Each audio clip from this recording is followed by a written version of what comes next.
What does it truly mean to lead as a woman? As a female leader myself in many different roles, I've gone through many experiences and have collected insights along the way, and I'm here to share those stories with you today, discussing the unique challenges and strengths of leading as a woman in a public forum like this will have a huge impact on our daughter. It shows her that gender should never be a limiting factor in pursuing her ambitions and goals. We want this to be a conversation that helps her, that helps foster the belief that her voice, leadership, and confidence are not only valid, but super important, helping her build resilience as she navigates the rest of her life. So, if you have a daughter, a niece, a young female in your life, this will be an eye opening discussion. Welcome to Modern Leadership, where we see things differently. We help entrepreneurs become modern leaders by developing the skill of true coaching so they can lead themselves and others to the next level of success without sacrificing family time or burning themselves out. If you're new here, consider subscribing. And now here's my co host, Mark. What's going on, everybody? What is going on? That was beautiful. That was amazing. And you're doing that from now on, my good friend. Guys, I am super pumped about today's not only training, but it's going to be more of like an interview. But we're going to tackle things that I've wanted to know for quite some time. I have to be honest, like I put this together because of the amount of insight that I know I'm personally going to get from this.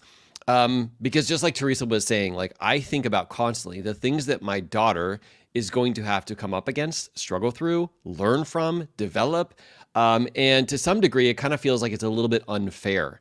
And I really want to ask myself, like, how can I get ahead of this? And not only become the father that I truly want to become and set her up for like massive success, but also learn a little bit of the behind the scenes of like what this actually would look like, which is why I was like, you know what, it'd be great to bring on like the most powerful leader in my life, which is my wife, who happens to be here in this beautiful square right next to me, because success leaves clues. And she's gone through so many different avenues and ventures, not just talking about when it comes to our business, not just talking about her career at UCLA Medical Center, not just talking about like being an incredible mom and an incredible wife, but like so many other things, even when it comes to like leading other people in her family.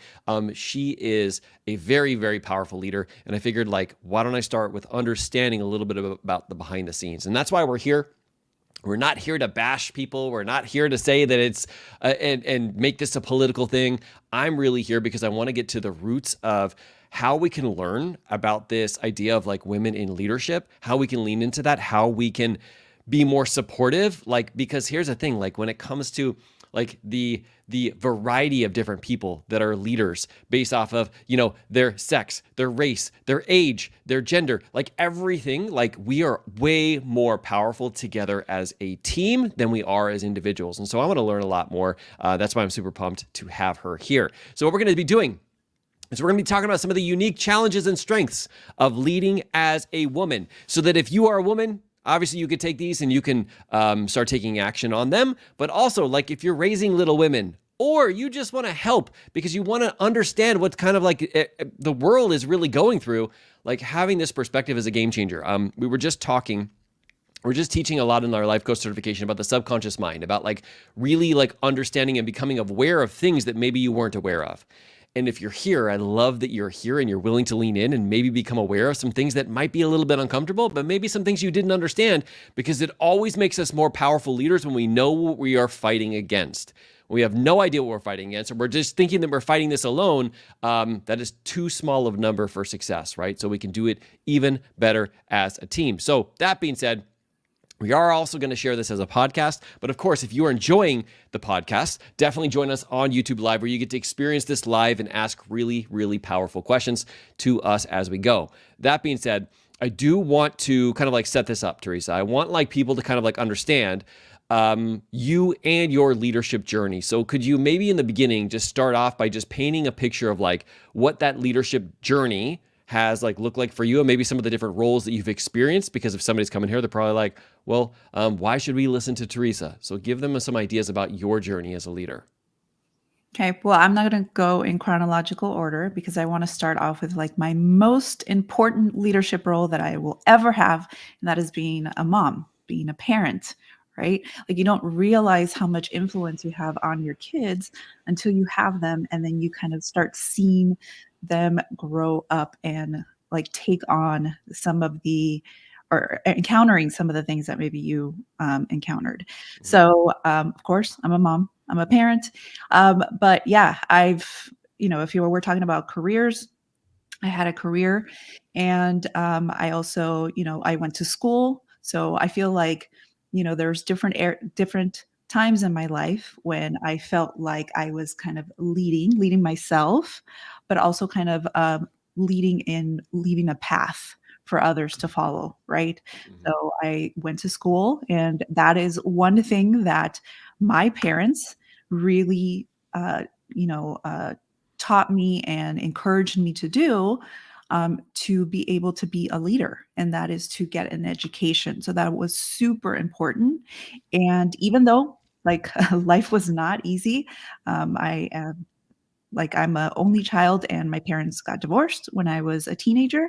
In those years that are super critical for any person, and I still kind of like went through that, and there were challenges through that, but I always remembered how much education was important. And so I did. I went and I got my associate's degree and in economics, and I got a bachelor's degree in business administration. So I led myself that way, and I went through that, and it was a struggle, right? But I got through it, and then I also, had uh, several jobs, but as far as leadership roles, there were different times in my career that I was put in positions of leadership, or in management, or maybe just a lead, someone who can actually take charge with a small group. And I think the first time that happened was when I was working at Universal Studios. So worked as a security officer, and that was one of like my odd jobs. That wasn't something that was anywhere near something that I wanted to pursue. I didn't want to, pursue law enforcement or anything like that. But it was just one of those things. The most important thing that has come out of that is my relationship with Mark, because that's where we met. So a lot of great things came out of that, but also certain things that later on we'll probably talk about. But I was in charge of like a time in the day or at night where there were security officers that were in charge of the cameras, and I was put in kind of like a lead position in that. So that was, I think, my first encounter in leading others. And then I've had a position in management where it was sustainability at UCLA. So that was some of the times in my life, in my career, that I have kind of been put in leadership positions, but not just been put in, but like have pursued those, because I always wanted to be a leader. And I think that even like very early on, I kind of pictured myself as like a director or someone who was in charge of something and Mhm. kind of leading the path. Yeah, I love that. I love that. And so a couple things that kind of popped up as you were kind of talking there. Um, so and this is something I think is like really powerful. It's not like one way of leading, but it's one way that you can lead, because there's a million different ways, right? And Mhm. like obviously at UCLA or at Universal Studios, like I ended up being like the person who was in charge of you per se. Like I was your Mhm. boss. Just don't tell anybody that I happen to manage the schedule and work everything out so that you would be on my watch. But there were so many situations in there that you actually led me. I Mm. mean, I don't know if we want to go back to that time, but like literally, you're the one who first connected with me. You're the one who first were like, got uncomfortable enough to like No. share that with me. And I'm like, oh my goodness, what? Did I hit the jackpot? Right. But there were so many situations where you don't have to be the person in charge to lead. Mhm. Being in charge does not make you the leader. It just makes you the Mhm. person who has that name or that title or that rank, okay? And I'm Yeah. not saying that that's all you can be is like leading up the chain, but you can 1000% do that because you've done that over and over and over and over again, right? And then what's crazy is like you got to the point where you were in charge because you were so great at being able to lead like that. Now, while you were at UCLA Medical Center, maybe many people don't know this, and Teresa doesn't like to give herself kudos, but I like to give it to her all the time, is like she worked from being like that administrative assistant up the chain where they started to give her like opportunities to be like directors of specific like things like sustainability.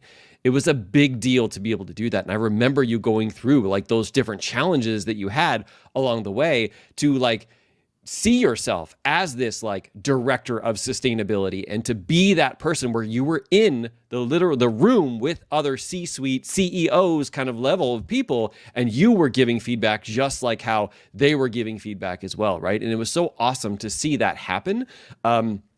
So I don't want to leave that part of your story out, because that is a very it's a very not only transformational experience, but also like the ability that you had to get into that room. You had to work your butt off, and I'm gonna say even harder than I had to.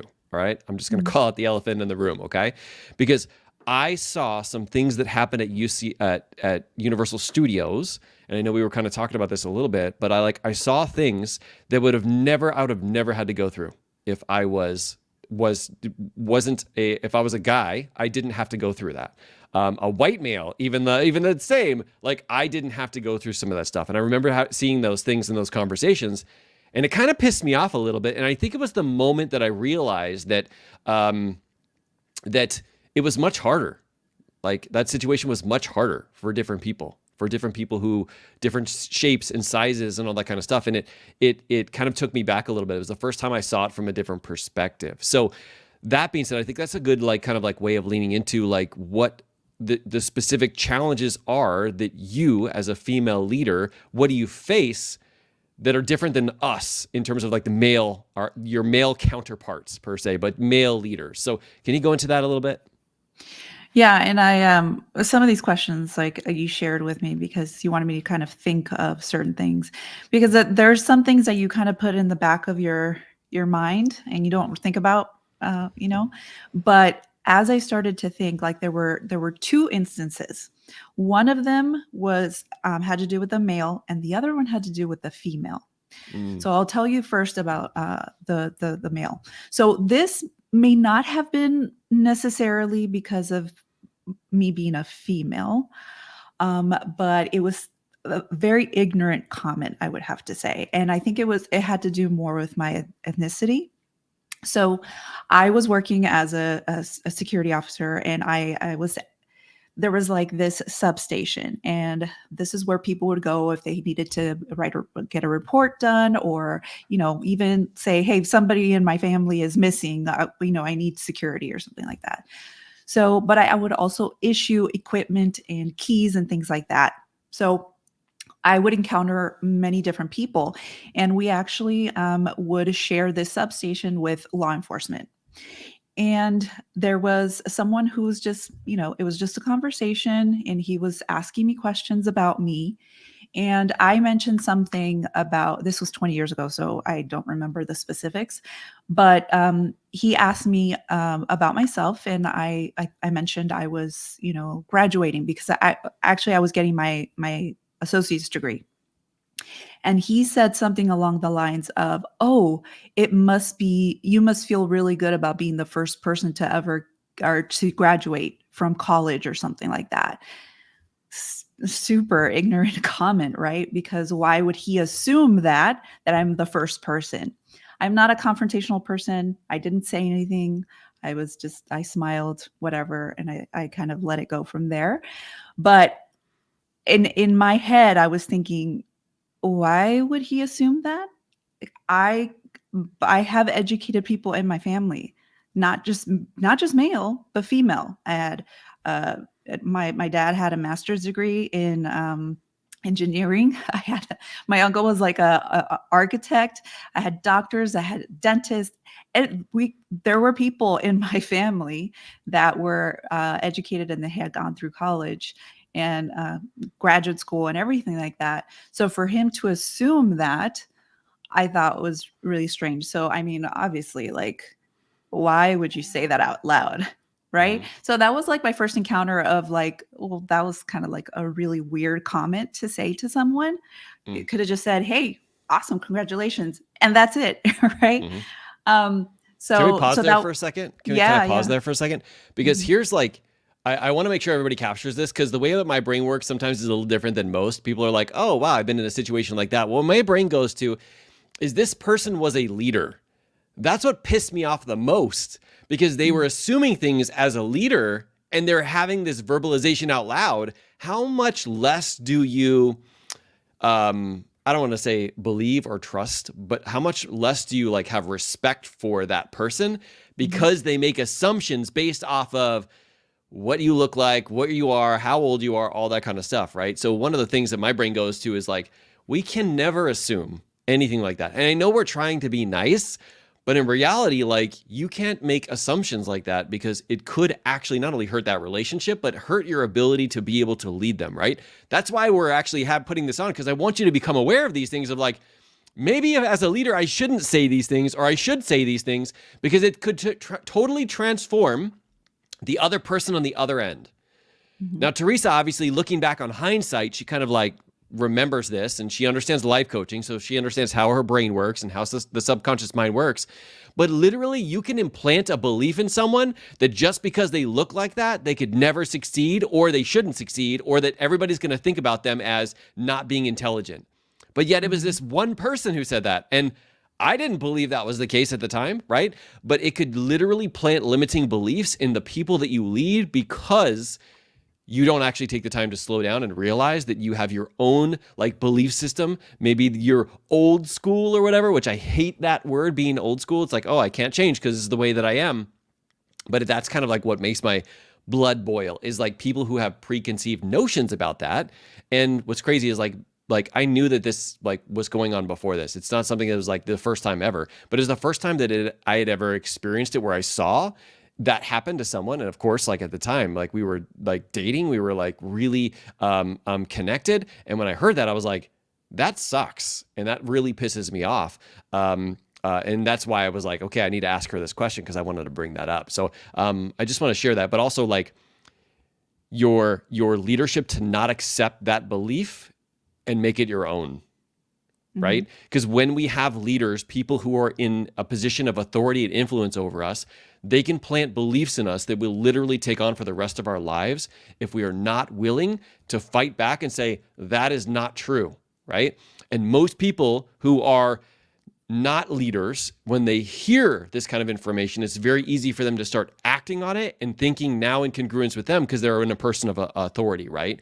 But instead, you push back and you said, thanks, but also like that's not the case at all. Like, you don't even know some of the things that you're kind of like talking about, and I'm unwilling to accept that belief as my own, because unfortunately, that's what we can do as a leader, is accidentally implant that limiting belief into our kids, implanting a limiting belief into the people that we like love, or the people that we lead, or the people that we're trying to help when it comes to their business, when it comes to coaching. I've actually seen this happen a lot, guys. If you don't understand some of the skills of true coaching, you can ask a question that plants a limiting belief in someone, and they can never get past it unless you bring some awareness to it, right? So it's really powerful as a leader to realize your role and responsibility is to make sure that you don't plant those kind of like beliefs, but also like being able to see it from other people's perspective and being willing to ask more questions. Okay. Sorry to interrupt you. I know you're going to go to the second one, No, but I had to bring that up. no, that's okay. One thing is, if he could have worded it Mm-hmm. differently, even as a question, to be Mm-hmm. curious, it would have changed. Yeah. It would have changed it, right? Mm-hmm. You could have been like, "Oh, are you the first?" Even though it still would have had like a hint, like an Behind undertone it. of, Yep. That's where they yeah. can. Yep. Even just saying, are you the first person to Mm-hmm. graduate from college or something like that? It would have been so different, Yeah. but just the way it was said. So yeah. So my next example came from a female, and this one really affected me back then because I didn't expect it.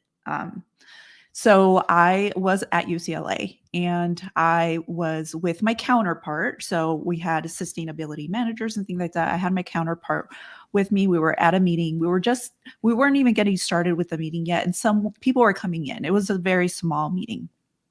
And like Mark said, I started off as a administrative assistant, executive assistant to a director, to a male director. This is important for the story. And someone came in. I didn't know her. I just met her that day. And we were just chit chatting before the meeting. And she made this comment saying, "Oh, so," and I don't remember the exact words, but it was along these lines. It's like, "Oh, it's like, where is your boss? You guys are attached at the hip," to something to that effect.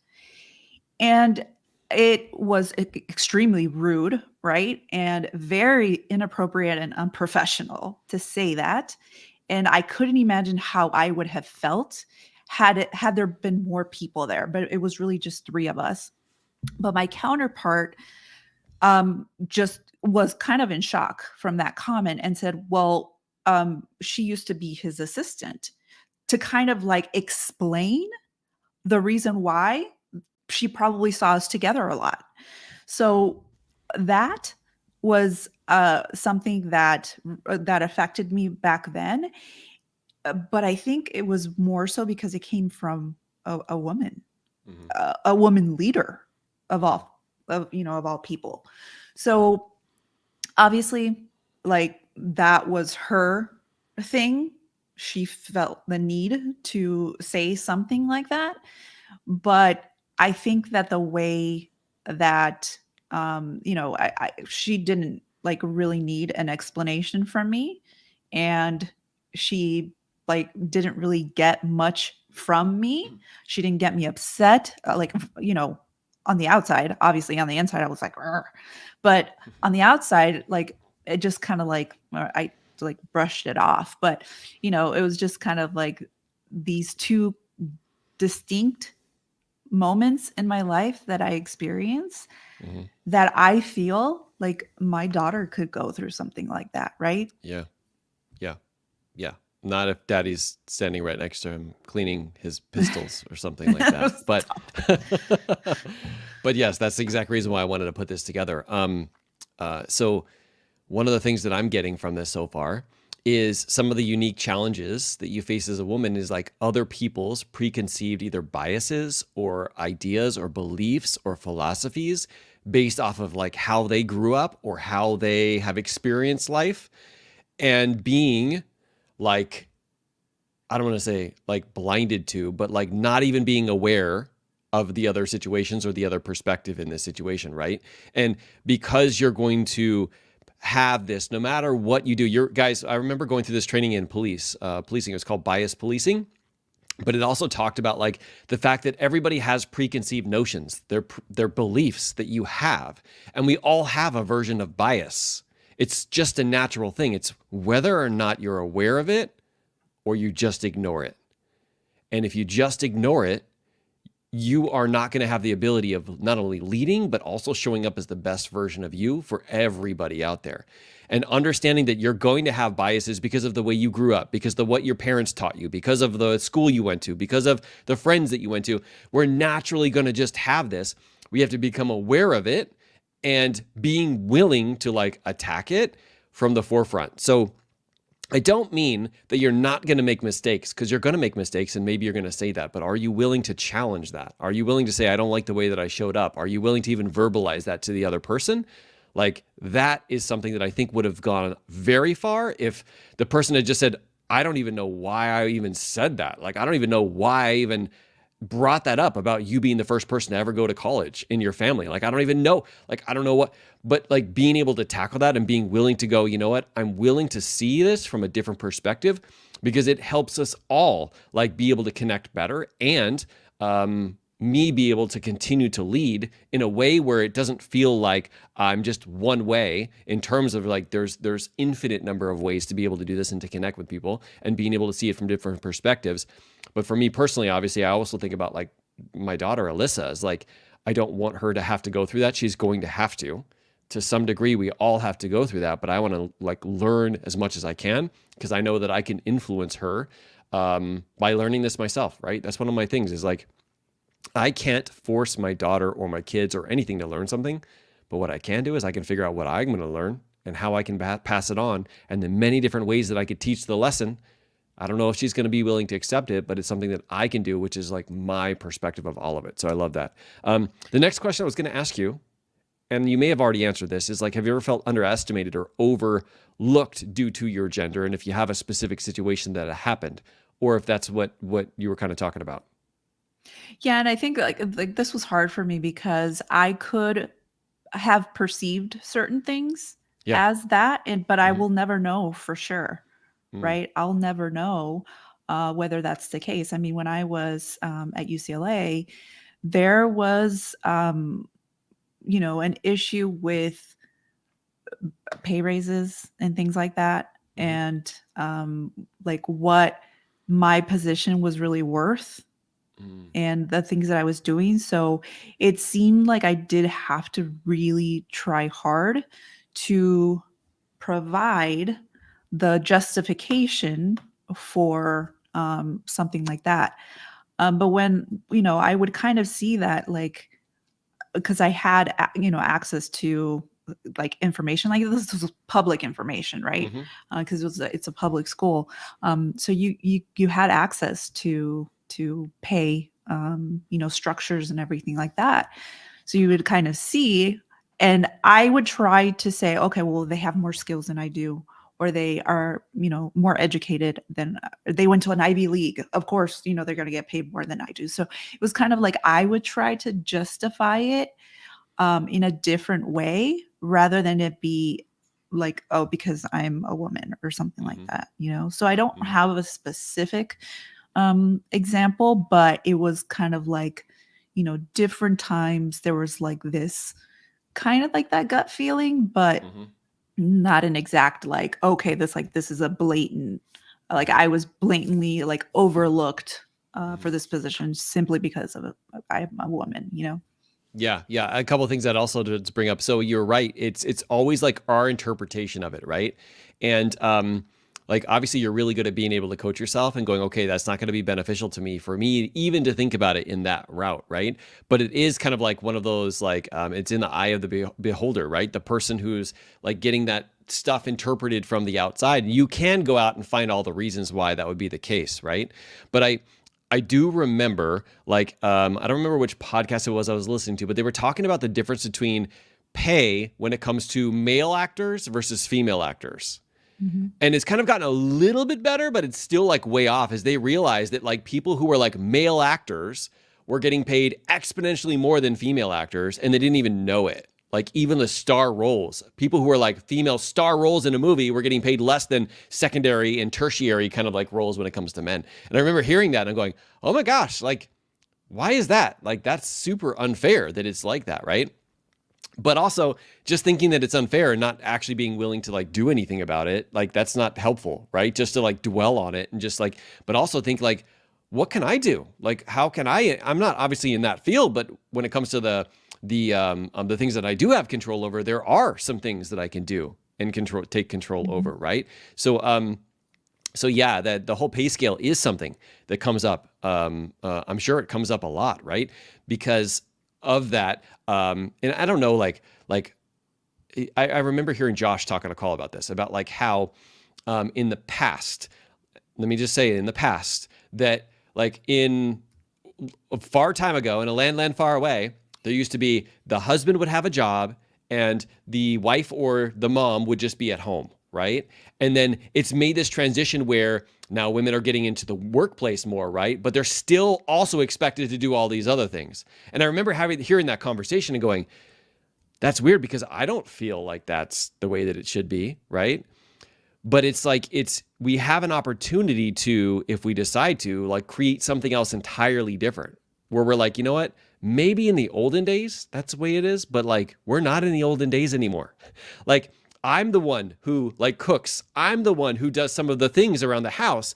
Teresa does other things that I don't know, maybe some other people in some different other relationships would not be okay. But it's like, it's the mixture of like finding what really works for the best of us, both of us, but also not in a way of like, oh, for generations, this is what has happened, so we got to continue doing that, right? This is the willingness to like attack things and go, you know what? that's great that that may have like been in the past, but we're not in the past right now. We're in the future. Like, how can we actually create this and do it from a way where we can both thrive, and not feel like everybody has to fit into a mold, right? We can make a whole new freaking mold. Like, we don't have to do that anymore. So now I do want to change directions a little bit. I want you to like tell me a little bit about what you believe the superpowers of being a woman leader are.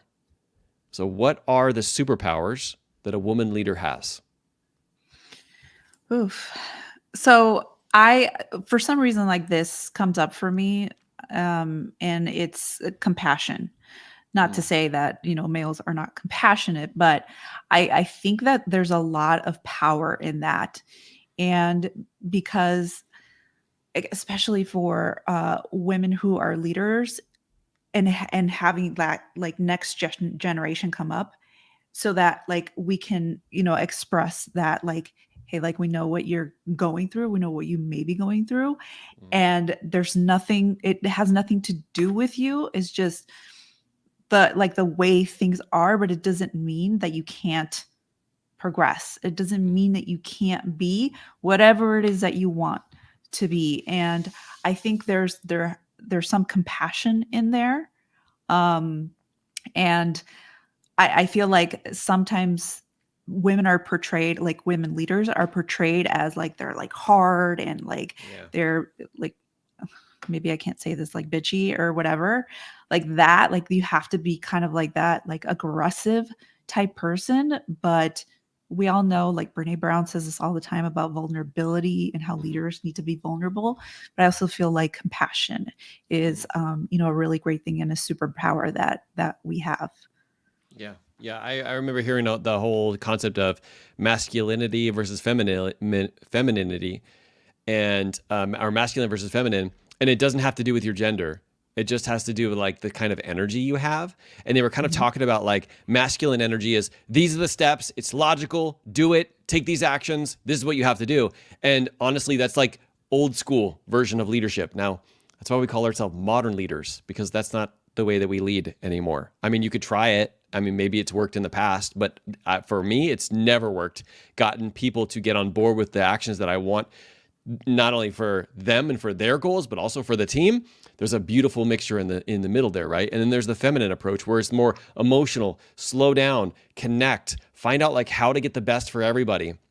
And what's crazy is like I find that I have a lot of like feminine traits more than I have masculine traits, and it's kind of like this mixture of both. So it doesn't just mean like, oh, only women can do that, but it's kind of like this yin and yang between both of them, right? Where you feel like the leader actually like not only acknowledges and appreciates you, but they want the best for you, right?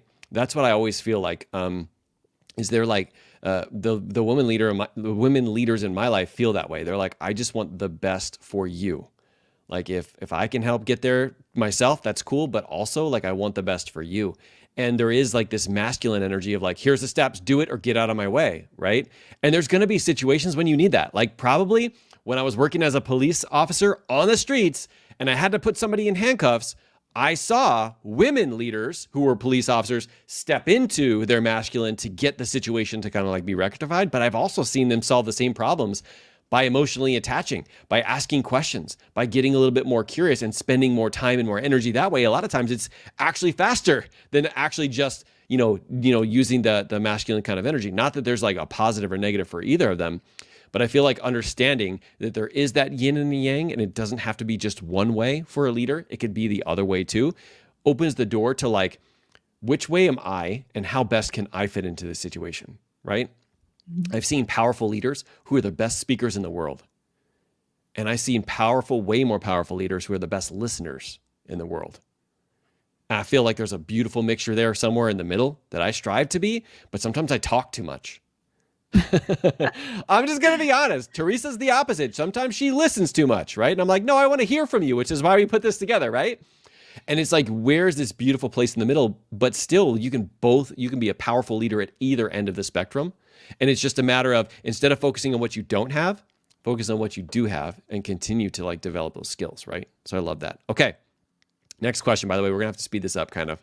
It's been 37 minutes. I do want to spend all day with you, but not on YouTube Live. Okay, so how have societal stereotypes or biases affect your leadership style or decisions? So this is like also what we were talking about earlier, like stereotypes or biases. So how do you think that has affected your leadership style?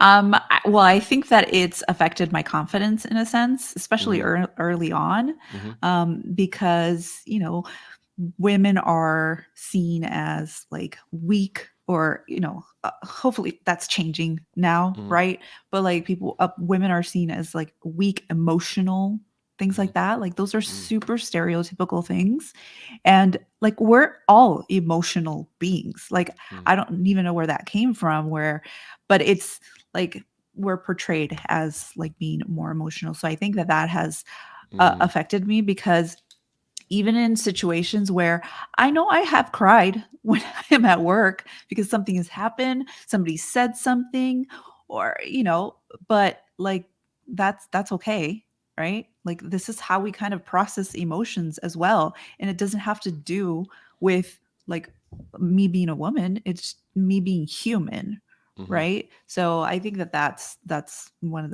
the key things. Yeah, I actually wrote down here too, like us versus them, because I think sometimes we feel like it's like us versus them, meaning men versus women or women versus men. And I'm like, Mhm. well, where's the beautiful space in the middle where we actually get to excel because of both of each other, right? And I know that Mhm. like sometimes whether we're going for a promotion or we're trying to do something where we're trying to get to a certain level, right? And maybe you will be put up against somebody else who maybe looks different than you, sounds different than you. But like the truth is like the totality of both of those is really where the power is. Like if you're somebody who you're a leader and you're more of the strict like masculine energy, what would it be like to get a leader on your team in that other energy, in that yang, right? In that yin to your yang, because it's really powerful, because there's both situations will come up where you need that type of leader, right? And being able to see this kind of like not as an us versus them, but an us versus us kind of thing. I think that is a game changer too, being able to change that perspective. So do you have any strategies to counteract or overcome the biases?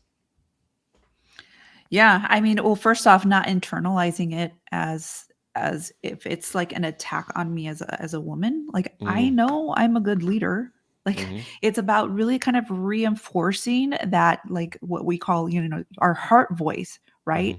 Because the best thing that I could do is, even with the challenges that there are out there, with me trying to be a leader, like overcoming that, like Mm-hmm. what am I telling my daughter, right? What am I showing my daughter, right? So it's really about, like, I have that lens now of Mm-hmm. thinking of like, how is this going to affect her and how she perceives herself and the things that she feels like she's capable of doing.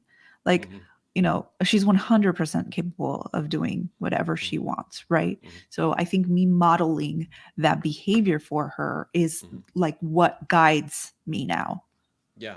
Yeah. And I like the whole philosophy of like getting curious, like just getting curious instead of like making it mean something about you, getting curious Mhm, about like, I wonder what they went through in their life to actually assume that about me, right? mhm. And of course we can ask them really good follow-up questions to get them to identify some stuff, but I really like the idea of switching from anger into curiosity.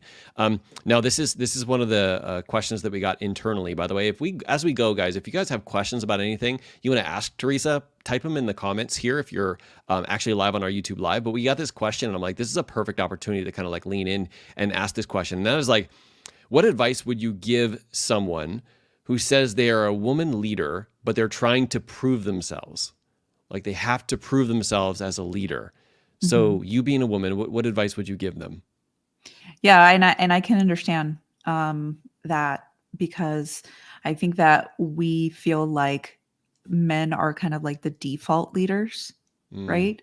And then, when like women feel like they really have to go the extra mile to prove that they mm, could be a good leader, right? So there's that. Like I think that maybe as a society, like we've like put that out there as mm, if like men, okay, you're a male, you're by default, you're a leader, or you should be a leader, right? mm, But then, females, like, there's like this sense that we constantly have to prove ourselves Mm, and go beyond what our male counterpart would have to do.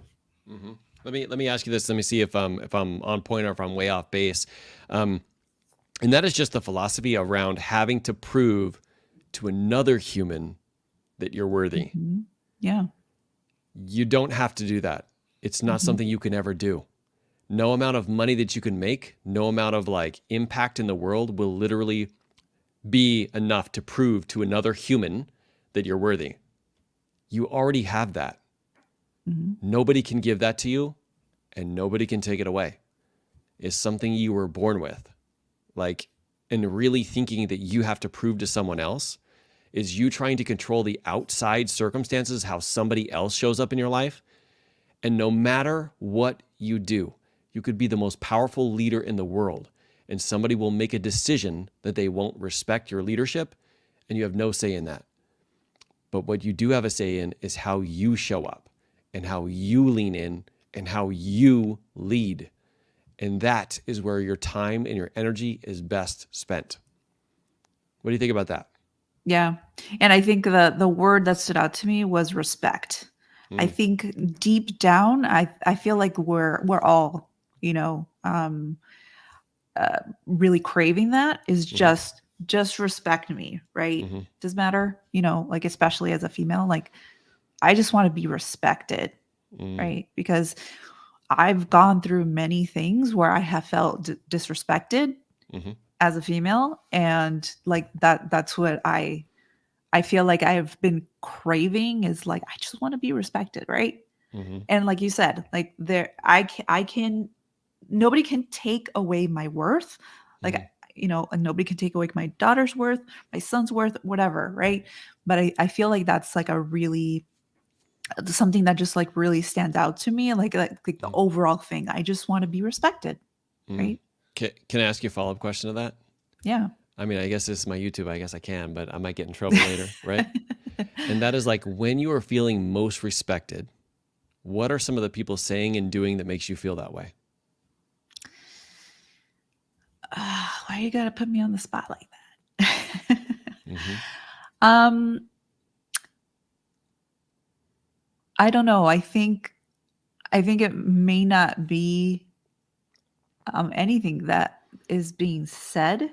Mm-hmm. It's more of how it kind of like those undertones, I Mm, think. I can't like specifically say what it is. You just know when you feel like you're being disrespected or not taken seriously. mm-hmm. I think you can kind of sense it. Mm-hmm. Yeah. Yeah. Yeah. And the reason why I asked that, Chris says I always recognize how You powerful do. Teresa is. Me You're too. so sweet, Kurt. Um, is like thinking about like when you have most felt respected, right? Whether it's as a woman, as a leader, as a mom, as whatever, like what are some of the things that you do that make you feel that way? And while you're kind of like thinking on this, I know like I'm kind of putting you on the spot, but let me just like explain why I'm asking this question.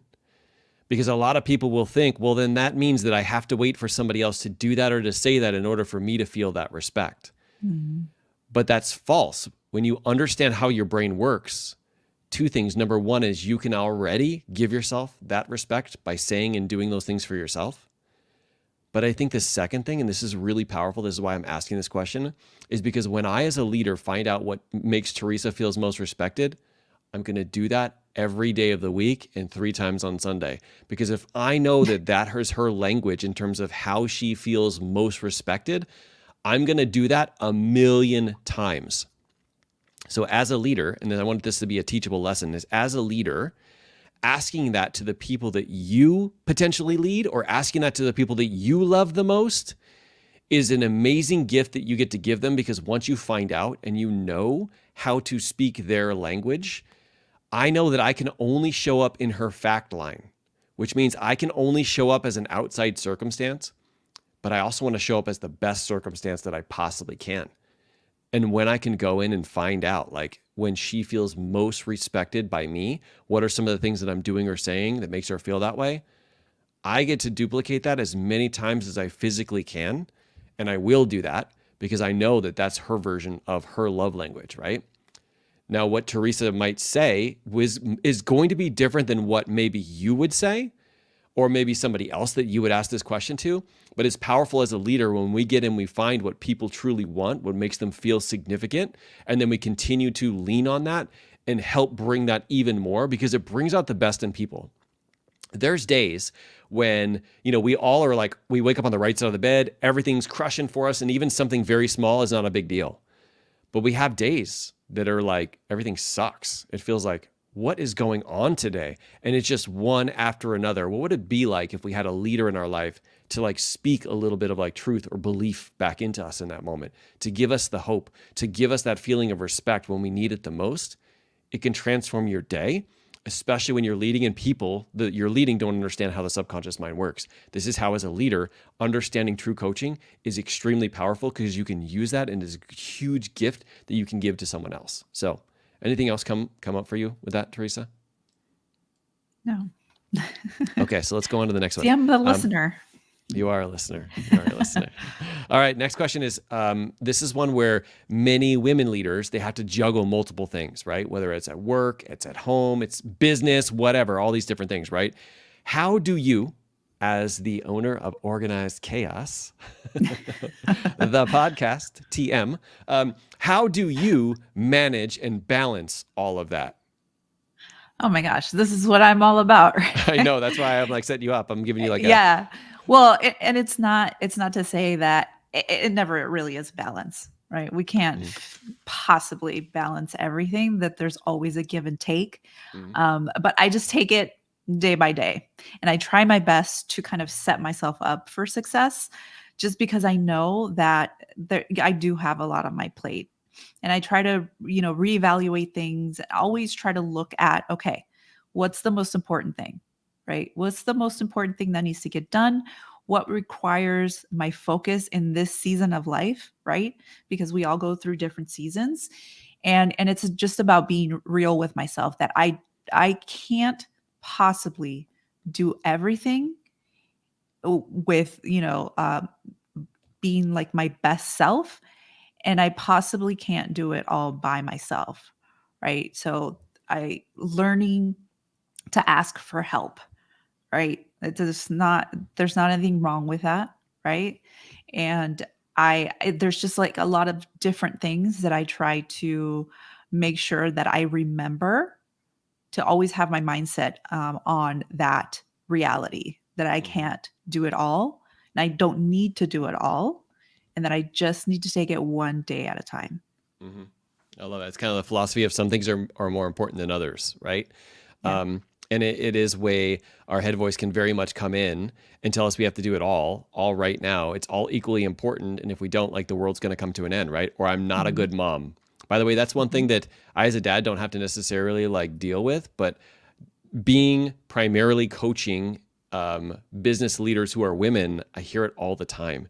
And that is using your role as a mom kind of like against you, and saying that, well, you can either be a good mom or have a business. You can either be this or this.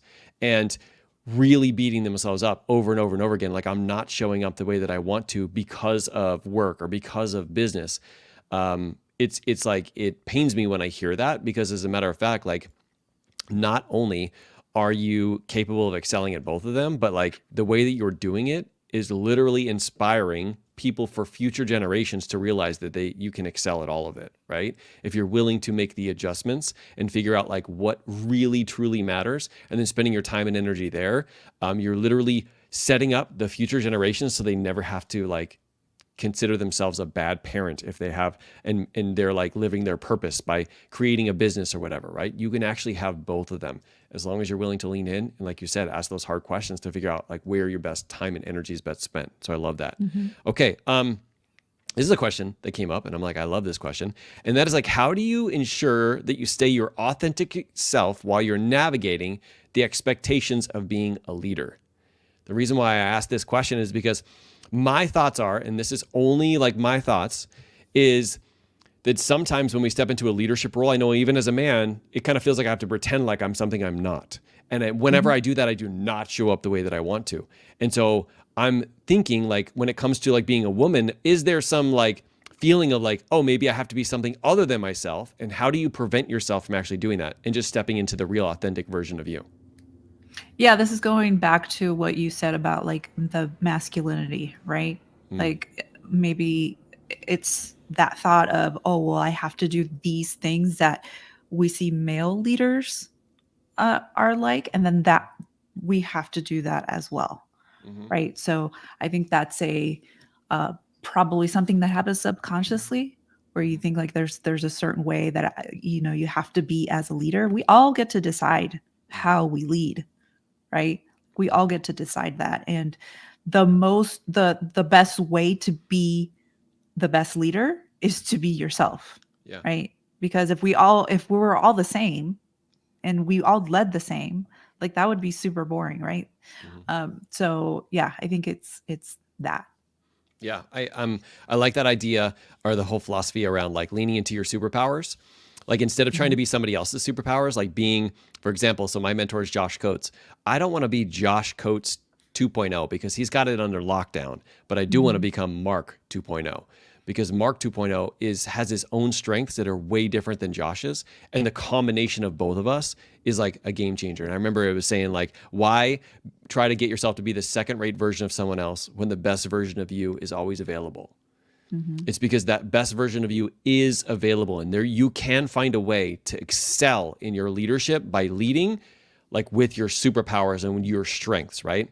Yeah. It's like trying to take somebody who has like a level 7 like skill to a level 8 is a game changer, right? But if you decide to focus on your weaknesses instead, something that doesn't come naturally, going from a 1 to a 3 is may seem as crazy and impactful, but it's not because you're still level 3. And so instead, leaning into your superpowers and the things that you do better than anyone else on the planet, like that is really where you'll be able to like not only exponentially grow, but also give people, and I think about this all the time, you give people the freedom to be themselves too. Mhm. When you are leading with your authentic self, you inadvertently give people the permission to be themselves too. It Mhm. is a freaking powerful gift when you realize that you get to give that by you doing that yourself. All right. Next one is I want to talk a little bit about like mentoring, seeking, and also finding and giving mentorship. Like, has that been something that has been important and meaningful to you? How have you gone out and found women, and then how do you actually go out and find women who want to not be mentored by you now? Yeah, and I think I've been super lucky to be able to have access to and find women that can mentor me, because I'm surrounded by super inspiring women, and different stages of my journey. And I think that when I find that leader who I aspire to be, or want to learn from, I reach Mm, out. And I think like that's the great thing about, like, especially like women communities, is that we're always wanting to share. And there's this energy that I see in like female led communities mm, that I haven't seen anywhere else. Like even when I was working, in my other jobs, like I never saw that. But as an entrepreneur, I can see like there's so many communities out there for moms, for mom entrepreneurs, for all kinds of communities that you can relate to. And that has been something that I never saw before. And now that I am an entrepreneur and I work with mom entrepreneurs, I can see that even as a coach, there's other coaches in other industries. They are so willing to share what they have found to work, what they have gone through, and are so eager to pass that on to other mm, women. So mm. super grateful for that. Yeah, I love that. I love that. And in a second, I want to see if like you have an idea of like how you would reach out to them, right? So if you were to reach out to Yeah. somebody and get their mentorship, I want to ask you that. But the second piece to this is this is crazy, like when I think about this, but when I first started out in business, I started with an MLM, and it was 99% women. Mhm. And I got to tell you, like, it prevented a lot of guys from jumping in and learning what they needed to learn. But I can't tell you how much it taught me in the process. It's probably a reason why a lot of the people that I do coach now are women. There are some guys, but primarily women, is because I put myself in an environment like that to like not only learn what they go through and what they're struggling with, but also learn the language and also learn how best I can help them. And so coming from that perspective, like even being in an environment outside of what I felt comfortable with, that has always been the biggest game changer for me. I don't want people who look like, sound like, act like, be like, all that stuff. I'm like, how do I get into a room of people who don't do anything that I do, right? How do I get into a room of people that I want to lean up into, right? I want to like actually develop and learn to become like the type of person who would be in that room. It's the same reason why I joined the Dad Edge Alliance like 3.5, 4.5 years ago, was because I was like, I want to become a better father and a better husband. And how can I do that? By surrounding myself with other people who literally want to do the same thing too. And what's crazy is like after being in there for a couple of years, they asked me to teach in it because it's because of, not because it's something special in me, but because I made sure that I surrounded myself in that environment and they had the ability of getting and giving mentoring to a group of people who are at the time were like outside of my, I don't want to say expertise, but also outside of like anything that I would even relate to myself as. And I can't tell you how many times being in environments like that has really pushed me to grow. And I would have never been and had any of those perspectives if I hadn't. So that being said, now I gave you a little bit of time to think about it. How would you approach somebody if you did want to get mentoring by them? Yeah, I think social media is an awesome way to connect people, obviously. Mm-hmm. So I would, go check out like people who you feel would would connect you to other people or maybe even mentor you. So don't be afraid to reach out to people. People are really eager to share their experiences, share their knowledge. So use social media that way. Like sometimes social media can be kind of a bummer, right? And something negative. But I also think that social media can connect people in so many different ways.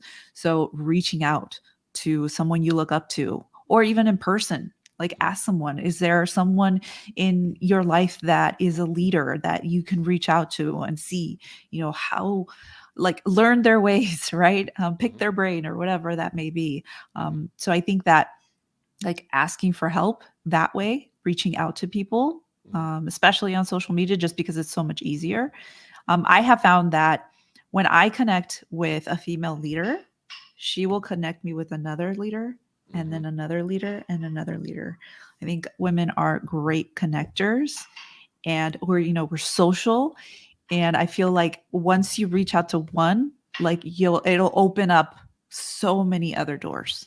Mm-hmm. And that does bring up another question. I'm going to ask you this in a minute because I see this in the business world, but in the career world, I kind of see like it's kind of like women against women sometimes, where they're Mhm. like beating each other up, like they're wanting to like fight each other, and it's like, why would we do that? And I want to ask you a question about that, see if you have any insight in that.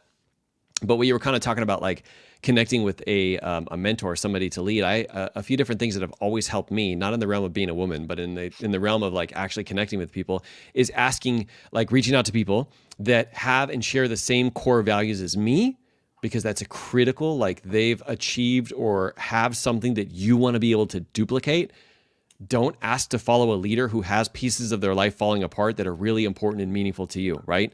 You can't do everything, but when you focus on like, I want to make sure that I'm following somebody who literally has the same or similar core values and desires as me, it's a game changer. But how I always do it is I approach them through like, I use true coaching. I say, hey, listen, I just want to say that I'm reaching out to you because I've seen the way that you show up. I've seen the type of leader that you are. I see how you make not only your business, but also your family a huge priority. And I deeply respect that. And I would love if I could be your mentee, somebody who could learn from you, who could like really absorb what you're giving me. And I promise you, I will be the best student that you have ever had in your life.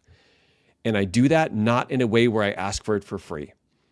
Here's the thing with me, guys. I don't know if this is the same for you, but when I get stuff for free, I do not show up at the level that I need to show up for. I actually ask to pay, even if it's somebody who is willing to do it for free.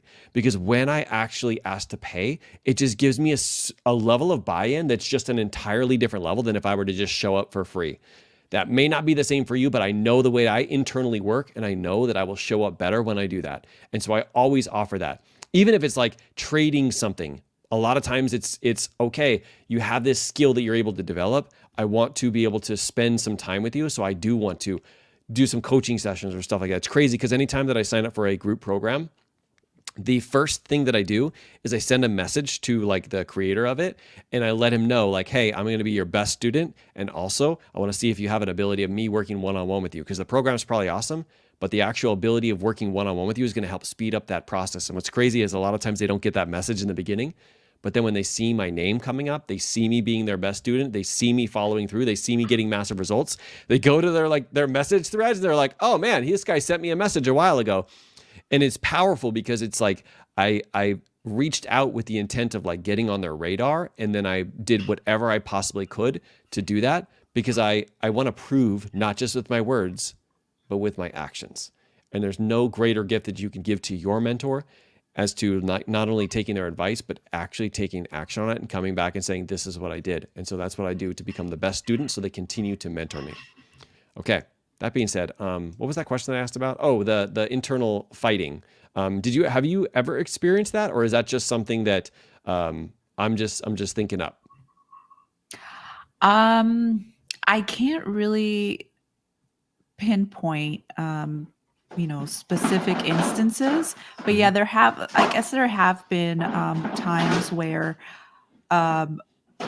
when it was like a very small group of women, and like where there was a lot more men, specifically in at Universal Studios, because that field and that job, it was like 80% guys, probably more, and then just a group of a few females, and I feel like there was some like fighting, sometimes, maybe like gossip or whatever, but I don't experience that anymore. I think maybe it could have been also like the maturity level at that time. There was like a lot of young people that were working at the time, so I think maybe that was maybe a little bit of experience of that. Yeah, and it actually brings up a really, really great point before I ask you our last question, all right? I promise I'll ask this. And that is like, even the information that we're talking about here, guys, is all through our own personal experiences and situations that we've been in. So even the conversation that we're having today might be different than what you're experiencing right now because of the situation that you are all going through. So yes, we wanted to be able to ask these questions. We wanted to bring up different strategies, but even some of the things that you have heard here may be a little bit different about how you have experienced them yourself.